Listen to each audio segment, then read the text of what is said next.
Got a minute or two? We have a way to make it not okay. Welcome to Sinister Minutes. I'm your host, writer and storyteller, Kurt Homer. Next to me is the master of macabre musical musings, the maestro of mood, Tim Parker. Together, let us take you on a journey into the dark heart of disturbing. Sinister Minutes. It's not okay. Sinister Minutes features tales that include disturbing content. That's intentional, because like the podcast itself, the creators here at Sinister Minutes are really not okay. Content featured on this podcast may include descriptions of abuse, addiction, alcohol, blood, bodily fluids, bondage, bones, bullying, burning, cancer, cannibalism, cheating, clowns, coma, confinement, control, cults, death, decapitation, depression, diet, divorce, domestic abuse, drowning, drugs, dying, eating disorders, epidemics, experimentation, family conflict, fear, fighting, fire, gaslighting, ghosts, gore, guns, harassment, hate crimes, hazing, homelessness, homicide, hospitalization, hostage situations, hostile work environments, illness, incarceration, infidelity, injury, institutionalization, kidnapping, manipulation, medical procedures, memory problems, mental health issues, military service, misogyny, murder, mutilation, needles, nightmares, nudity, pain, panic attacks, paralysis, physical abuse, pornography, physical assault, police brutality, poverty, profanity, religion, robbery, scars, screaming, self-harm, smoking, snakes, spiders, stabbing, stalking, starvation, substance abuse, suicide, terrorism, threats, torture, victim blaming, violence, war, weapons, weather, and maybe, just maybe, witches.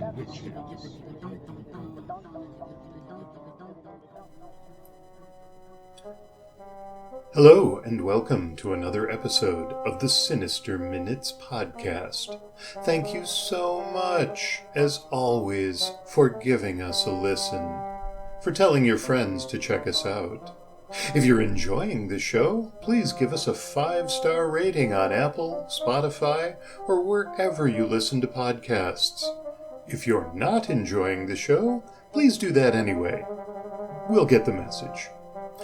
We're dedicated to getting new episodes out to you every other Friday, because you beautiful, slightly demented people are the ones who bring out our depraved creativity. As always, we'd love to hear from you, so look for us on Facebook under Sinister Minutes, or just reach out to us via sinisterminutes@gmail.com. Today's episode of Sinister Minutes is part 2 of a 3-part series. If you didn't already listen to part 1, this would be a great time to go do that. Or not. Maybe you just prefer stories told out of order?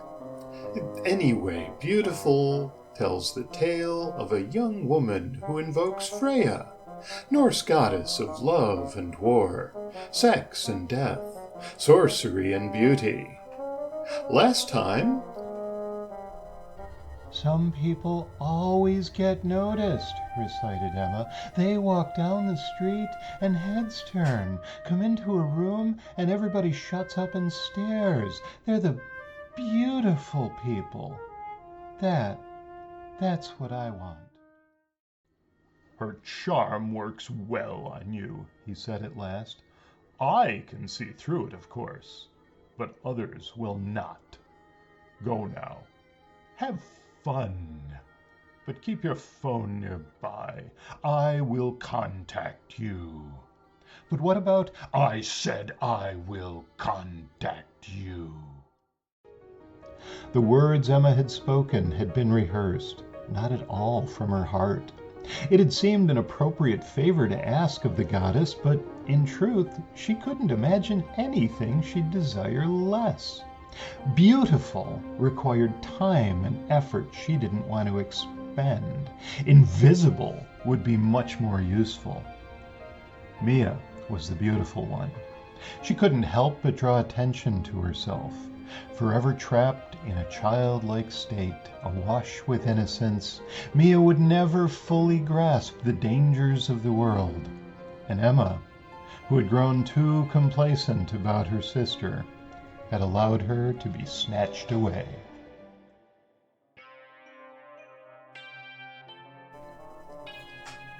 The journey continues today. When Freya pops by for an unexpected visit, the concept of beautiful gets a bit twisted, and the truth comes out. We do hope you're enjoying this tale, and we hope you'll be coming back for the big climactic scene in Part 3. Tim and I are hopeful about a lot of other things as well. We hope the toast hits the floor butter side up. We hope our cats never learn to talk. We hope the spiders who crawl into our open mouths overnight crawl back out. Have we mentioned recently that we are not okay? Beautiful. Written and narrated by Kurt Homan. Part 2. Emma spent the rest of the day indoors, hiding from the world. She considered making a salad to cleanse her system of the abomination stew. In the end, comfort ranked higher than cleansing, and she hovered over the small cooktop, eating a joyless dinner of boxed mac and cheese straight from the pot with a wooden spoon. "What's your game?" said a familiar voice. Emma whirled with a gasp, dropping the spoon filled with sticky pasta to the floor. Freya, attired in black capris and a fitted red top, perched at the edge of the couch. The panthers were nowhere to be seen. "How did you—" "I don't like games." Freya rose. "Do not try my patience any further. What you asked for, it's nothing you wanted. I watched you today doing all you could to hide my gift." "Look, I'm just not—" Freya closed the distance between them in a flash. "What is it you really want?" "I swear it's—" "Stop with the bullshit. You asked for beauty. I'll give you beauty." She waved her hand before Emma's face, long fingers tracing a series of intricate patterns. Heart pounding hard, Emma sucked at the air, struggling to draw breath. "This time," said Freya, "you can see yourself exactly as others see you." She took Emma's head in her hands and turned her toward the hall mirror. Emma stared at the reflected face, not comprehending. The lower jaw extended forward, but not so far as the upper jaw and nose, which formed a snout. Huge teeth erupted from top and bottom gums, and two of them curved forward. Bristly hair grew in patches across a span of skin, and the eyes were tiny and dark. The face in the mirror was that of a wild hog. "Beauty, of course, is in the eye of the beholder," said Freya. "Remember that." Emma reached up to touch her face, felt coarse bristles and wet snout. "A suggestion." Unlike the fade-out of her previous visit, Freya opened the door to make her exit. Avoid the zoo. You might just cause a riot if you wander too close to the wrong cage. Your appearance is quite beautiful to some creatures." Emma snapped out of her daze. "You can't leave me like this." Those are the words she tried to say. What reached her ears were grunts and squeals. This was not part of the plan. Freya should not have returned until the second ritual had been performed. Emma had studied her lines, practiced until ready for nearly any argument, but nothing had prepared her for not being able to speak at all. Struggling to breathe through the strange snout, Emma got to the door just as Freya stepped over the threshold. She rooted in her pocket as she ran, searching for the object she hoped she still carried. It was to have been the final piece of negotiation. Forced to play it much too early, she'd have nothing further to offer if it failed. She pressed her hand, palm up, toward the woman's face. On it lay a tiny golden oval, a single broken link from some larger chain. Eyes wide, Freya snatched it up. She held it at the tip of a finger, inches from her eye, then brought it to her lips and touched her tongue to it. Her gaze, when it returned to Emma, projected skewers of ice. "Where?" Her voice was more growl than speech. "Where did you get this?" Emma shook her head. Freya shoved Emma back into the apartment, followed her inside, and then slammed the door. Fingers closed on Emma's shoulders, nails digging in like talons. "What is your price?" Pulse pounding, Emma found herself unable to so much as blink under the unrelenting stare. "Or to be more precise, what is his price?" Emma shook her head again. "Very well." The woman released one shoulder and slid her fingers across Emma's face. Emma gasped. Her breathing had returned to normal. She glanced to her left, the face looking back from the mirror, again familiar. "What?" she cried. "Tell me," said Freya, "or next time you stay that way." Emma took a deep breath. The sensation of filling her lungs had never felt so rich. She exhaled and said, "He wants to meet with you." Her voice sounded melodic. Words again sounding like words. "Of course he does." Freya spoke between clenched teeth. "What's his name?" "He never..." Freya rolled her eyes. "No, he wouldn't tell you that. What's he paying you?" "Look, Not enough, I'm sure." Freya crossed her arms and pursed her lips.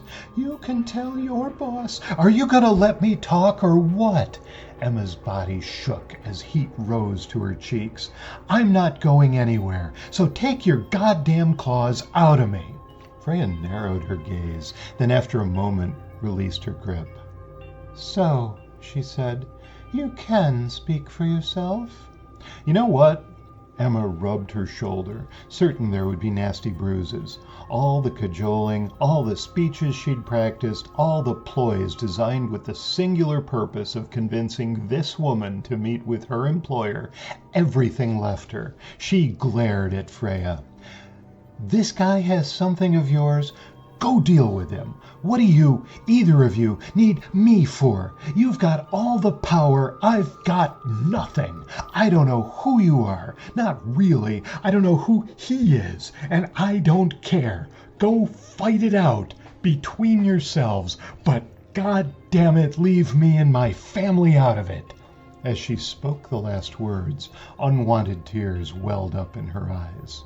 "Ah." Freya's voice lost its harshness. "I see now." "What?" Emma threw her arms out in front, palms up. "What do you see?"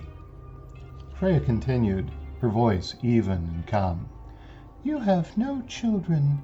You're not close to your parents. That leaves..." "How the hell do you know so much about me?" Freya pointed across the room. "The only photo on display in your apartment shows you and another woman. She stepped closer to where it hung on the wall and studied it. I thought perhaps a partner, but no. Freya's lips were pressed thin. I see the resemblance now. He has taken your sister. Yes. Tears flowed forth. God damn it, she choked out between sobs. He's got Mia. Freya again put a hand on Emma's shoulder, this time with a gentle touch. Tell me about her. Emma sniffled. Mia and I have been together since, well, always. We grew up together, except, she rubbed her eyes, except Mia never grew up. Her body did, but her mind? She was a 3-year-old girl in a 30-year-old body, and more precious to me than anyone and anything in the world. And that evil bastard took her. Freya nodded. He told you he'd release her when you netted him a bigger prize. Me. Emma hung her head, still sobbing. How do you... Freya spoke between clenched teeth. It is not the first time. He said he'd know if I went to the police, if I even thought about it. A growl escaped Freya's throat, reminiscent of the absent cat's. Police will do no good. But do you believe he can read your mind? Yes. No, I don't know. He cannot. No more than me. If I could read minds, I wouldn't waste time and energy granting people gifts they don't want. It was all his idea. Emma looked at the floor. He said you'd do that for me, and he said you would... Wait a minute. If it's not the first time, then you already know who he is? No, Freya sighed. I only know what he is. He is a Norse. Excuse me? A what? Freya raised an eyebrow. You've read the old stories, enough to dress the part, prepare the meal, and arrange that damnable song. And in all of that, you have learned nothing of the Thorsar? Nasty, damnable trolls? I thought they were... Emma trailed off. Not long ago, she'd have said giants only lived in children's stories, boogeymen created by ancient storytellers trying to pass long winter nights. She'd have said much the same about fertility goddesses well versed in sorcery, but the figure standing before her embodied that very concept. I can assure you, said Freya, they are quite real. Her brow furrowed as she looked around the room, then back at Emma. Can you still hear me? If you can, just nod. Do not speak. Emma stared at the woman. She'd heard the words clearly enough, but Freya's lips remained tightly pressed. After a long pause, Emma nodded. Good, said Freya, somehow speaking again, but without any of the normal movement of speech. He cannot read your mind, but it's likely he can hear what we say. We need a different way to communicate, one where he can't eavesdrop. Nod again, if you understand. Emma did as she'd been told. She glanced around, picked up the mail she'd dropped at the edge of the table earlier that day, and flipped over an envelope emblazoned with a bright red past due notice. She scribbled out, "How you doing that?" and held it up before Freya's eyes. Freya smiled, lips still tightly pressed. My words are going straight into your head. To you, it's like I'm speaking out loud. Emma took a step back, fumbled with her pen, and then scribbled another line on the back of the envelope. In my head? She stared at the ceiling, then shrugged her shoulders and thought, so can I just think back at you? Freya showed no reaction, so Emma raised both eyebrows and turned her hands up. In response, Freya tapped the envelope in Emma's hand. If you have a question, you need to write it out. Emma cocked her head and scribbled, Read my mind? Freya frowned. I told you, I can't do that. Now say something out loud so he doesn't get suspicious. Ask me about the trinket you showed me. Emma clenched her fists. She was acting out a scene from a drama she couldn't fully comprehend. She'd begun to trust Freya. Was that wise? She certainly didn't trust her employer. That piece of gold I handed you, what's it from? An heirloom? A very special piece, replied Freya, stolen a long time ago. If she focused, Emma could tell the difference between words spoken aloud and those projected directly into her mind. A tiny tickle at her ear told her when Freya spoke normally. I think I've read about it. It must mean a lot to you. I would do anything to get that back. Freya winked. Emma nodded. So you'll meet with him? She backed up to the table and grabbed the rest of her mail, certain she'd need to start scribbling again, and equally certain that if the conversation went on for too long, she'd need to start writing on the walls. Please, whatever there is between you two, I just want my sister back. This Thurs wants to possess beautiful things, and trust me, he thinks of me as a thing, only so that he can deprive everyone else. If he could, he would steal the sun and the moon from the sky and lock them away. Freya spoke again, this time with no movement of her lips, no tickle at Emma's ear. I believe we can get your sister and my property away from him. When I go there, I must be anything but beautiful. Freya drew her hand down over her own face, and her smooth complexion turned mottled. Her skin wrinkled, and her nose grew to twice its size. She smiled, and her open mouth revealed a scattering of blackened teeth erupting randomly within her mouth. Freya's smile grew wider and more disgusting. Not so beautiful now, am I? She said in silent communication. Do you think he will still want me? Emma shook her head and scribbled on the back of the envelope. Won't work. Too much? Emma swiped her hand across her face a second time, and a middle-aged woman gazed at Emma. A few worry lines, a few liver spots, a face that might be described as ordinary.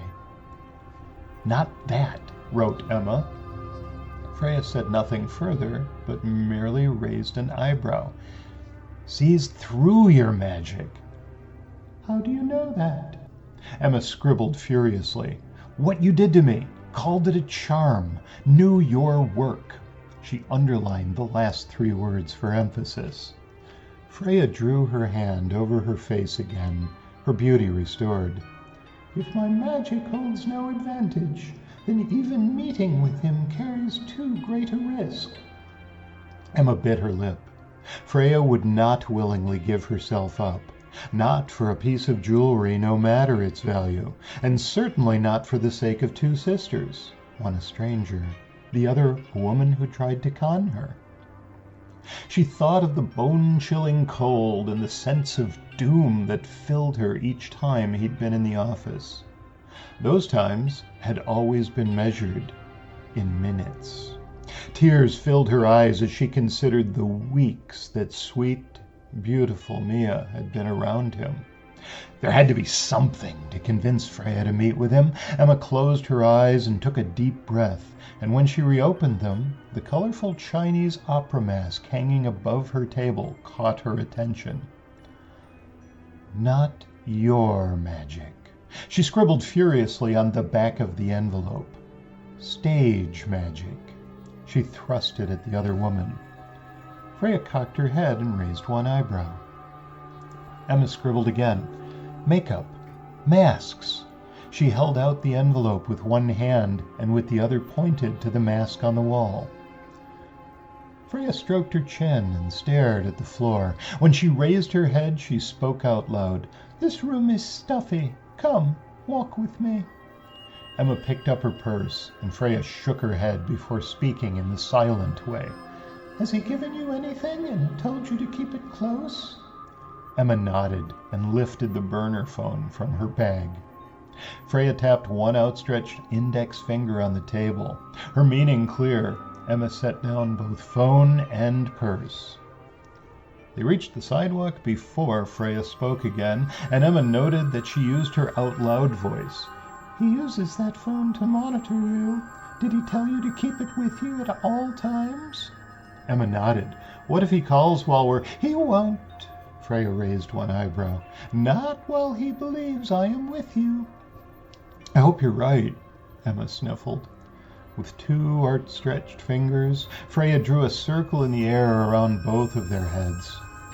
I've made us nearly invisible, she grinned. Your preference, isn't it? Emma nodded. Freya had said she couldn't read minds, but the lady was no slouch when it came to reading personalities. The two of them walked in silence for a few paces before Freya spoke again. It will be much easier to talk out here. Your handwriting is atrocious. Now tell me about masks and makeup. Emma struggled to organize her jumbled thoughts. He saw through your magic. What you did to me. Other people acted like I was some kind of supermodel, but he didn't. That made me wonder if there was another way to change your appearance. Some way he maybe wouldn't be expecting. Go on. What if you did the same thing you showed me earlier, but without the magic? Just make yourself up to look, well, not so hot. You mentioned masks. Same idea. You saw that mask on my wall? Freya nodded. You kept glancing at it long before you ever pointed it out.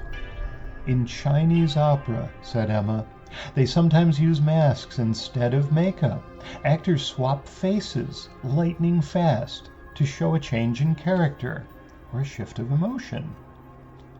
The two women reached the end of the block and turned.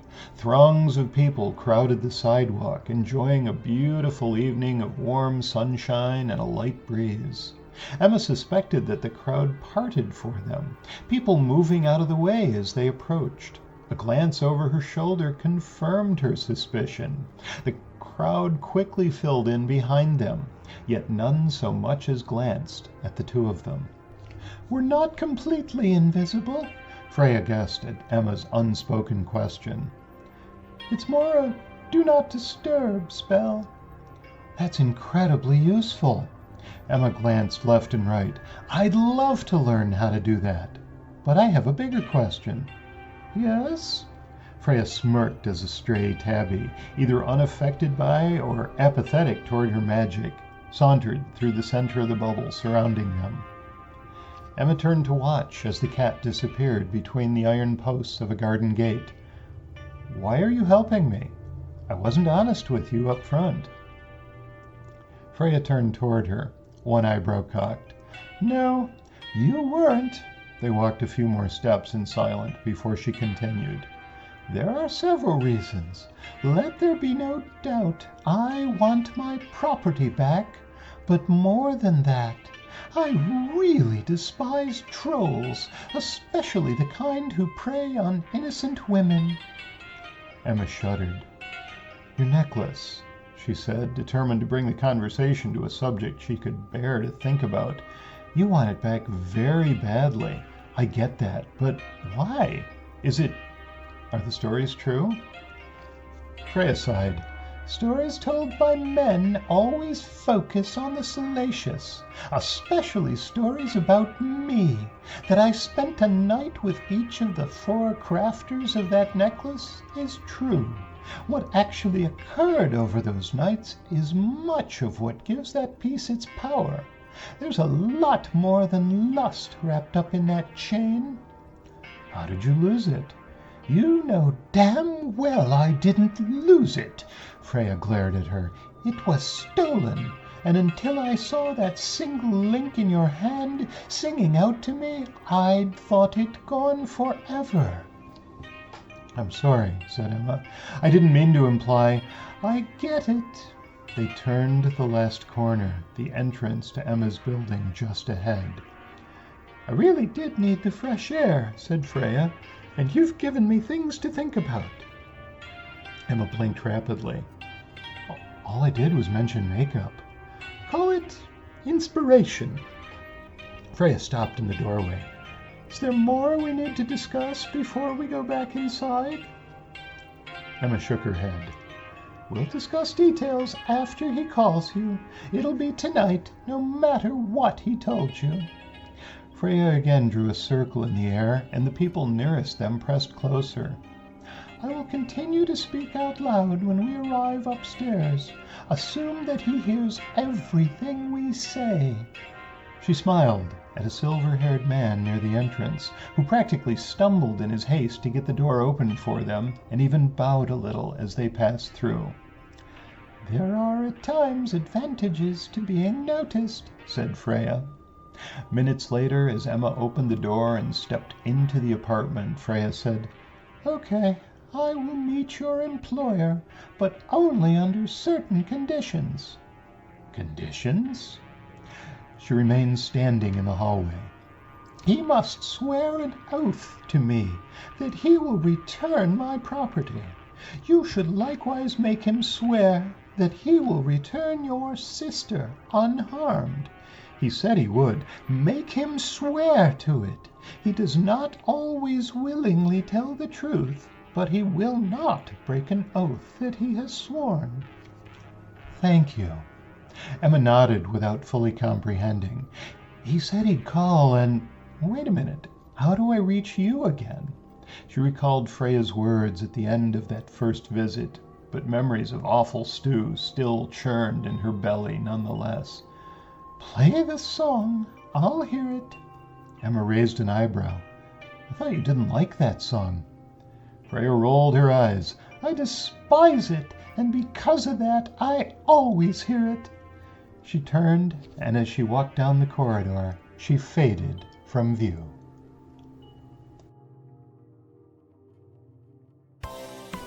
Sinister Minutes is presented by Kurt Homan and Tim Parker. The musical score was composed and performed by Tim Parker. Our production team consists of Kurt Homan and Tim Parker.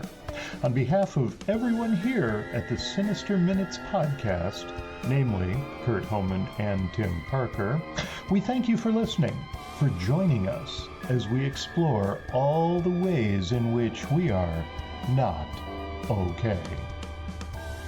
This audio program is copyright 2024 by Kurt Homan and Tim Parker under a Creative Commons Attribution, Non-Commercial, No Derivatives license.